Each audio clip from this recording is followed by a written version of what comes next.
50 साल बाद भारत में आपातकाल की सच्चाई। आइए जानते हैं कि पूरी खबर क्या है। नमस्कार, मैं मोनिका और आप सभी का स्वागत है न्यूज 1+ में, जो केवल सत्य, साहस और सेवा के साथ सिर्फ सच दिखाता है। आज की तारीख 25 जून शायद एक सामान्य दिन लगता होगा, लेकिन भारतीय लोकतंत्र के इतिहास में यह दिन असाधारण है और साथ ही दुखद भी है। 25 जून 1975 वो दिन जब भारत के नागरिकों की आजादी पर एक सरकारी आदेश के तहत ताला लगा दिया गया था। आज उस ऐतिहासिक घटना को पूरे 50 वर्ष हो चुके हैं और आज हम बात करेंगे आपातकाल की, यानी इमरजेंसी की, एक ऐसा अध्याय जिसे लोकतंत्र की किताबों में सबसे काले पन्ने के रूप में याद किया जाता है। आपातकाल का एक ऐलान क्यों हुआ, आखिर इसकी वजह क्या थी? अब सवाल अब भी उतना ही प्रासंगिक है जितना 1975 में था।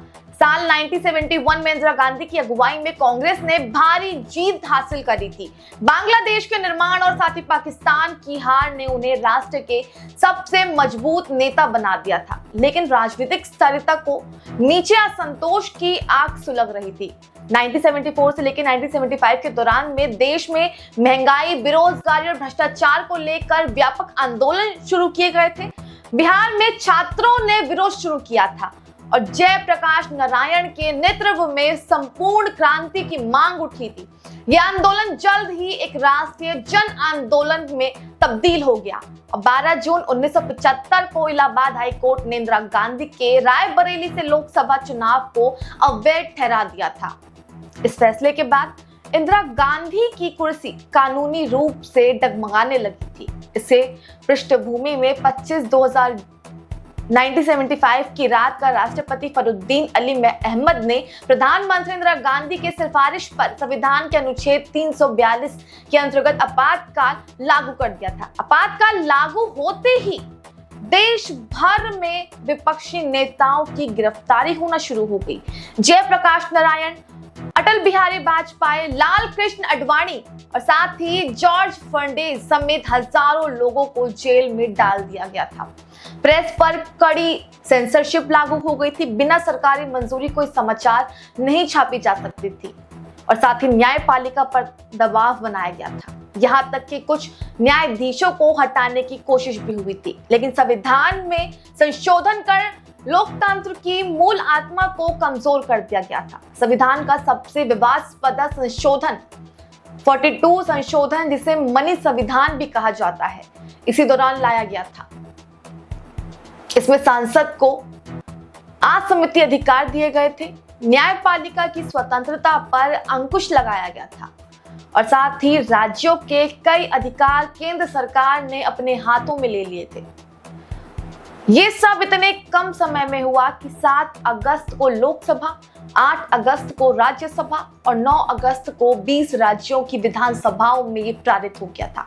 10 अगस्त को राष्ट्रपति की मंजूरी भी मिल गई थी और इसी बीच एक सवाल और खड़ा होता है कि जहां प्रशासनिक अनुशासन के नाम पर आखिर क्या खो गया है, आखिर बात क्या थी? लेकिन कई बार कहा जाता है कि आपातकाल के समय ट्रेनों की समयबद्धता बढ़ी, सरकारी कर्मचारी अधिक हुए, अनुशासनिक हुए और साथ ही, लेकिन क्या इन कुछ व्यवस्थाओं की कीमत पर अभी व्यक्ति की स्वतंत्रता, मौलिक अधिकार और साथ ही लोकतंत्र प्रणाली का गला घोटा जा रहा था? जवाब था इसका आखिरकार नहीं। आखिर ऐसा क्यों?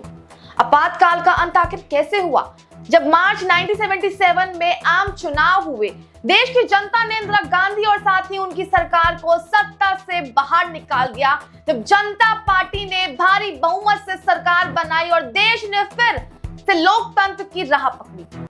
अब इस चुनाव परिणाम ने यह साबित कर दिया था कि भारत का नागरिक लोकतंत्र को समझता है, उसकी कद्र करता है और तानाशाही कभी स्वीकार नहीं करेगा।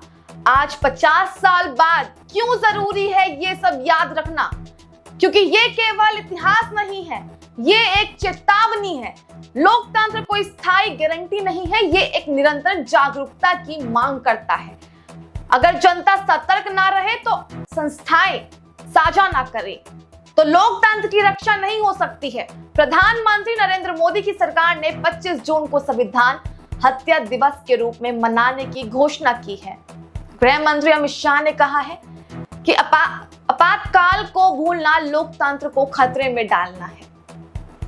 आपातकाल सिर्फ एक राजनीतिक घटना नहीं थी, बल्कि ये एक भारतीय लोकतंत्र की परीक्षा थी जिसमें देश की आत्मा कैद हो गई थी। लेकिन कुछ बहादुर नागरिकों की वजह से ये आत्मा जिंदा रही है।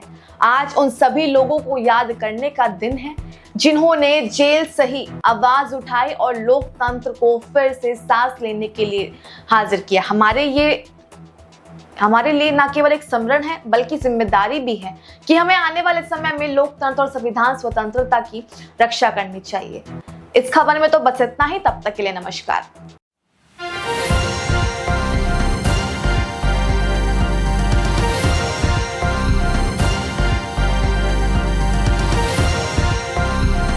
आप देख रहे हैं News One Plus, हर वक्त हर खबर।